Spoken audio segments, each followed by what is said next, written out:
berikutnya berubah. Serius, belajar serius. Pengen sukses, karir serius, sungguh-sungguh. Ya, pengen sukses pekerjaan, serius, sungguh-sungguh. Ya, double, terus double, optimalkan, serius. Bagaimana membangun keseriusan itu? Nah, itulah indahnya Quran, tuntas. Ini bukan cuma serius, tapi bagaimana langkahnya? Ada 3 turunannya. Juhdun itu 3. 1, dari kata juhdun muncul kata ijtihad. Ijtahada yajtahidu. Kesungguhan melahirkan konsep. Mesti terkonsep. Secara konseptual apa? Strateginya apa? Mitigasinya bagaimana? Itulah sebabnya sholat pertama kita disebut subuh. Dari kata asbah, yang sudah siap dengan rencana yang terukur. Jadi nggak ada orang Islam bangun dari tidur kecuali sudah tahu planningnya apa. Jam 7 apa yang dikerjakan, jam 12 ngapain, tengah malam ngapain. Terukur. Orang yang punya konsep dan terukur dengan program, maka teratur aktivitasnya. Jelas capaiannya. Ya. Jadi semua terukur, bisa disentuh, bisa dilihat, bisa dijangkau. Terasa. Nah itu ijtihad namanya. Yang kedua, kalau konsep sudah rapi, eksekusi dengan sungguh-sungguh. Itulah jihad. Jihad itu perjuangan fisik, implementasi dari sebuah konsep. Kesungguhan mewujudkan apa yang telah disiapkan, itu jihad namanya. Makanya jihad itu jangan dibatasi pada aspek pertahanan militer saja. Ya, orang tua, ini ayah cari nafkah, jihad. Ibu, istri, merawat anak itu jihad. Dari mulai dikandung, jihad itu.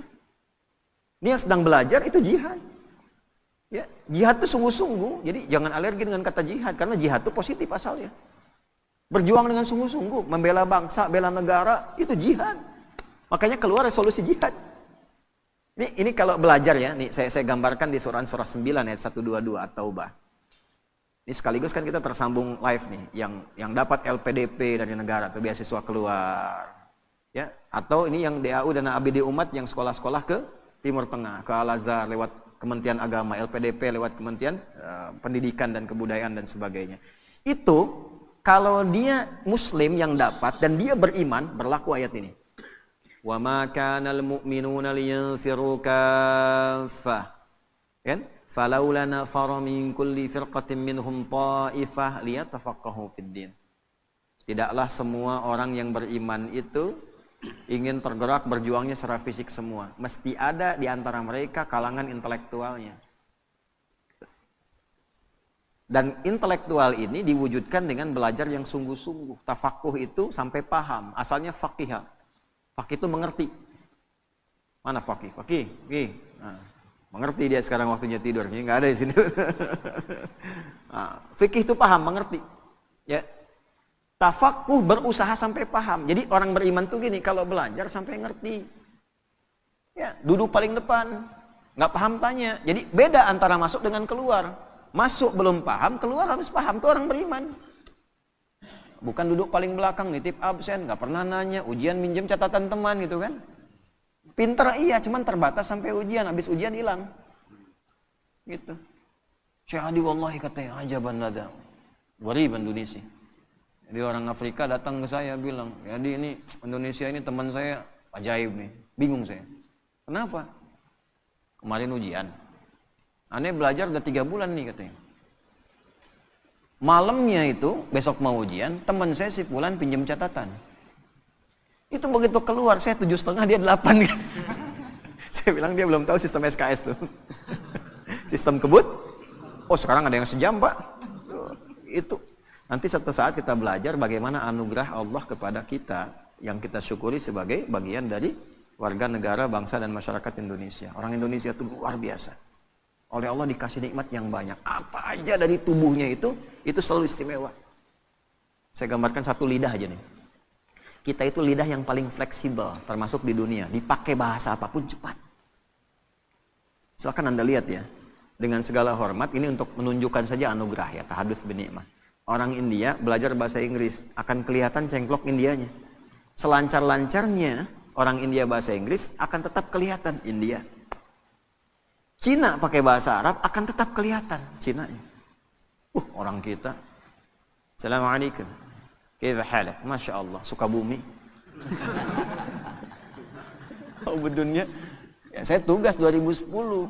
oh badan besar begini gitu kan, datang nyalamin para jemaah kita di Sam, bahasa Arab fasih, ternyata Sukabumi. Okay. Yang paling menarik udah disapa, Assalamualaikum Syekh, kaifa haluk? Da abdi mati Tasik. Lisannya luar biasa. Pakai bahasa Inggris kayak orang Inggris. Kalau sudah nggak kelihatan udah persis nggak tahu ini. Ya, antara Asep dengan John itu tipis bedanya tuh. Ya. Agus dengan Kevin tuh bedanya tipis tuh. Nggak kelihatan orangnya, tapi dipakai bahasa apa aja jadi. Bahasa Cina kayak orang Cina. Dialeknya juga bisa dibedakan. Ini Mandarin, ini Hongkong, ini Guangzhou, macam-macam tuh bisa. Ini bangga itu kita tuh. Nah, cuman maksud saya begini, balik ke ayat. Kalau kamu sudah belajar, sudah pintar, orang Islam itu belajarnya sampai paham. Itu paling depan, tanya, ngerti. Ya, jangan sampai keluar dari kelas nggak ngerti. Itu bukan tipikal orang beriman, bukan tipikal orang beriman. Oh, hadisnya jelas kok. Bainama nahnu julusun 'inda Rasulillah sallallahu alaihi wasallam idh tala 'alaina rajulun syadidu bayadith thiyabi syadidu sawadi sya'ri la yura 'alaihi atharu safari fala ya'rifu minna ahadun fajalasa ila an-nabi sallallahu alaihi wasallam wa asada rukbatayhi ila rukbatayhi wa kaffahi ala fakhidhihi faqala ya Muhammadun akhbirni 'anil Islam. Itu kan di hadis Muslim, nomor hadis yang ke-8 itu. Ya, malaikat tuh ngajarin sampai nyontoin nyamar gimana cara belajar yang betul. Datang tiba-tiba dengan pakaian yang bersih. Mau belajar pakaian bersih. Kalau lusuh tuh udah pasti berpengaruh pada cara menangkap pelajaran. Udah nggak mandi, pakaian seadanya. Tuh, pasti nangkap ilmunya pun seadanya. Sampai di hadisnya detail sekali. Rambutnya tersisir rapi. Tidak kelihatan bekas mampir. Sehingga energinya fokus belajar. Wah, ini mau datang ke kampus, mampir dulu mie ayam, depannya soto, depannya lagi bubur gitu kan. Energi tinggal sedikit lagi. Begitu nyampe ke kelas, habis tuh. Ya, duduklah paling belakang, nyandar. Bahkan ada yang dicukur sebagian. Ya. Setelah itu apa? Duduk paling depan. Duduk paling depan, sampai dekat dengan guru. Sehingga apa? Kalau mic kayak tadi dengung dan sebagainya, nggak jelas, di depan jelas. Yang kedua, nggak bisa buka status, pasang status susah depan ustadz. Mau ngantuk tahan-tahan, belakang bisa senderan. Ya, terus ada cover lagi kan kadang-kadang. Depan nggak bisa, memaksa diri kita tuh nyatet, dengarkan, paling depan. Nah kalau sudah paham, waliyunziru qaumahum, pulang bangun negerimu, itulah hebatnya Islam. Yang nonton-nonton nih diaspora nih, pulang. Ya, jangan andalkan pemerintah, anggaran sekian, tapi bagaimana kami?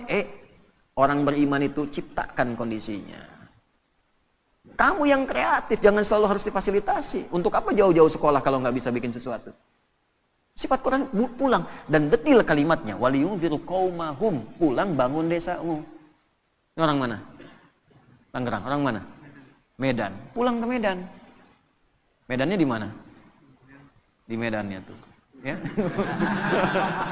Benar tuh. Ya. Mana Semarang? Udah boleh lali gitu kan? Nggak apa-apa, bagus. Semarang, Klaten kan, dari Semarang 2 jam lagi, kan nggak apa-apa. Medan di mana? Medannya pulang ke Medan. Medan ke Medan, Tangerang pulang ke Tangerang, Garut pulang ke Garut, ya pulang ke masing-masing. Nanti di masing-masing itu bangun desanya masing-masing dengan kepakarannya. Insinyur apa? Daerahnya apa? Hebatnya itu mitigasi. Sebelum berangkat, oh saya dari Goa nih, misal Sulawesi, daerah saya butuh ini, dapatlah beasiswa, berangkat dia ke situ sesuai jurusan, pulang bangun desanya. Kalau semua pelajar begini di negeri kita, maju Indonesia itu. Dan itu sifat iman di dalamnya. Orang beriman itu begitu. Jadi cinta kepada negara, cinta negeri itu tidak hanya diwujudkan dengan kata-kata, ditunjukkan. Kamu pelajar begini mencintai negerimu. Kamu pengusaha begini mencintai negerimu.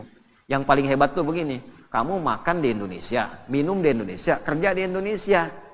Tapi belum bisa memberikan sesuatu bahkan untuk orang yang mensuplai kekayaan kamu itu. Maka keluar zakat. Gitu. Keluar infak. Nah, skema infak itu bukan ke pusat dulu, di daerah kita bekerja dulu, beraktivitas. Bantu itu supaya sama-sama sukses. Jadi semua itu ada babnya, yang ilmu di Dharma Baktikan, yang kaya di Dharma Baktikan, ya kan? Jangan sampai makan di sini, minum di sini, harta dibawa keluar, ya kan? Yang dibangun yang di luar, di dalam nggak dapat apa-apa, itu bukan tipikal orang beriman. Ini kita ngaji Quran ya, sebagai spirit orang Islam, apalagi Ramadan. Nah, jadi itu sifatnya. Ya, jahadu, jihad. Termasuk di bidang militer, negara kita butuh, hadir kita. Niatnya apa? Membuktikan keimanan kita. Makanya nggak bisa dipisahkan tuh antara sifat-sifat spiritual ya dengan sifat-sifat pengabdian. sosial. Dan bersyukurnya di negara kita difasilitasi dasar negaranya. Pasal 29 ayat 1, negara berdasar atas ketuhanan yang Maha Esa. Diwujudkan di Pancasila, ketuhanan yang Maha Esa. Implementasinya apa? Ada kemanusiaan, ada persatuan, ada kerakyatan, ada keadilan. Tapi tidak mungkin terwujud kalau tidak ada ketuhanan. Nah, orang Islam memahami itu bagaimana? Di semua bidangnya. Kalau pelajar berketuhanan, belajar yang benar, pulang, bangun negeri. Ya. Bisnis sukses, pulang, bangun kepakarannya, dharma baktikan. Tanya apa yang bisa saya berikan. Itu poinnya. Jelas? Nah, tidak salah kalau mau di luar cari pengalaman, silahkan. Tapi pada akhirnya mesti ada niat untuk kembali membangun. Karena yang ditanya itu adalah amanat tempat kita berpijak. Nah, yang paling sekarang harus diluruskan itu adalah yang sekarang dicitrakan, dipotret. Nggak pengen yang itu muncul, maka ada yang bikin tuh, dibikin-bikin. Jihad itu ekstrim, jihad itu teror. Gitu. Kita dibelokkan dari makna yang sesungguhnya, sehingga anti dengan kalimat jihad itu. Padahal itu positif. Seakan-akan hilang di fikih. Dipahaminya, nembak orang dibikin jihad. Judulnya. Bom orang dibikin jihad. Itu yang salah. Nabi sudah mewanti-wanti dari dulu. Hati-hati itu di hadis Muslim. Akan ada orang yang kelihatan seperti sholat, seperti puasa, seperti zakat. Tapi ternyata dalam saat yang sama mencela orang. Syatama hadza wa qadzafa hadza, menuduh orang. Itu level yang kecil-kecil ya. Wa daraba hadza, senangnya kelahi. Ya, kelihatannya sholat, tapi keras. Kerasnya itu tidak pada tempatnya. Kelahi, caci maki, ya. Puncaknya apa? Wasafaka dama hadza, menumpahkan darah dan membawa nilai agama di dalamnya. Tembak orang, Allahu Akbar, bom orang, Allahu Akbar. Itu Nabi sudah bilang 15 abad yang lalu. Ya, hati-hati kata Nabi itu, hati-hati. Orang yang seperti itu nanti perbuatan buruknya akan menghilangkan amal baiknya. Sholat nih, setelah sholat mencaci, nggak tanggung yang dicaci imamnya misalnya. Ya, misal saja, misal. Itu pahala sholatnya langsung ditransfer ke imamnya, selesai. Kalau habis gak punya lagi modal baik, maka keburukan si imam yang jelek misalnya, itu ditimpakan kepada orang yang bicara tadi. Fatuli hafidnar, dilemparkan ke neraka tuh. Ya, makanya waktu kejadian bom Jalan Tamrin itu, wah, meledak tuh. Tuh, saya dapat pertanyaan, Ustaz, apakah bom di Jalan Tamrin termasuk jihad fisabilillah? Bilang, Mas, sependek pengetahuan saya, jihad fisabilillah itu jihad di jalan Allah, bukan di Jalan Tamrin. Nah itu ya, penting belajar itu tuh. Iyakum wa iyahum, kata Nabi akan muncul nanti kita itu pada bingung. Ada orang gelarnya sama semua, ustadz semua tuh. Ustadz, bisa kiai, bisa macam-macam. Itu banyak nanti hal seperti itu terjadi. Lalu yuhadditsunakum bima lam tasma'uhu aw yasma'unahu aba'ukum. Bikin kamu bingung. Ini agama bukan, benar bukan, lain bukan. Iyakum wa iyahum, kembali ke standar. Standarnya Qur'annya ini, hadisnya ini, ulama kita ngajarin ini. Kalau sudah masyhur itu dan menyalahi, iyakum, tinggalkan saja. Kalau tidak ada pengikutnya nanti hilang sendiri. Itu. Nah, cuman problemnya kadang pasar bebas. Di kita itu begini, sudah tahu salah tapi ada aja pengikutnya. Kan kita tahu setelah Nabi Muhammad tidak ada nabi baru. Kita tahu itu palsu tapi ada aja pengikutnya tuh. Ya? Nah, itu problem. Fa idza faraghta fansab. Jadi kalau ada masalah selesaikan, jangan didiamkan. Selesaikan. Tuntaskan. Kalau didiamkan terakumulasi. Tenangkan hati, selesaikan, jangan ditunda-tunda. Cepat, pakai fa idza faraghta fansab. Dan terakhir, wa ila rabbika tawakkal. Sudah, yang aku tugaskan sebagai penutup, kata Allah, yang aku tugaskan kamu ikhtiar, bukan menentukan hasil. Jadi kalau kerja, jangan orientasi pada hasil, nanti kecewa ujungnya. Gitu. Hasil itu prerogatif siapa? Allah. Yang tahu maslahat bukan siapa? Yang tahu baik tidak siapa? Kan kita cuma pengen aja, tapi belum tentu itu baik untuk kita. Karena itu tawakal penting, serahkan pada Allah. Nah, mampir kita setelah kerja, datang ke masjid atau sholat 2 rakaat, bilang, lakukan ya Allah, saya sudah berikhtiar seperti apa yang telah Engkau perintahkan, dan saya bertawakal seperti apa yang telah Engkau janjikan. Jika dengan semua ikhtiar yang telah saya lakukan belum mampu menghadirkan apa yang Engkau janjikan, maka mohon berikan petunjuk kepada saya dengan cara apa lagi saya mesti menjemput apa yang Engkau janjikan. Kan rezeki itu dijanjikan, wa fis samaa'i rizqukum wa ma. Rizkimu sudah aku tuliskan, kamu bergerak, aku berikan, aku janji itu. Kita nagih. Cuma nagih dengan cara yang benar. Nggak pernah ikhtiar nagih. Ya kan? Nah, jadi itu tuh. Jadi kalau Anda kerja, Orientasinya hasil, nanti kecewa. Udah saya siapin, udah rapi, udah gini, ya nggak jadi. Sebenarnya Allah mau apa ya? Dia mau apa? Itu. Nah ini poinnya. Seringkali kita lulus dari rukun iman itu cuma 5, yang ke-6 jarang. Padahal dibuka dengan iman, yakin nggak boleh ragu. Ini tiangnya 6 nih, nanti ada barcode di setiap tiang, bisa di-scan. Ya, ini 6 nih menggambarkan rukun iman. Jadi kalau ke masjid harus hatam keimanan itu. Di luar menara 5 tingkat rukun Islam, nanti boleh ada tangganya. Di setiap tingkatan itu ada spot untuk istirahat, nanti barcode-nya di-scan. Di situ ada penjelasan. Iman pada Allah, malaikat, kitab, rasul, kiamat, yang terenam qada dan qadar.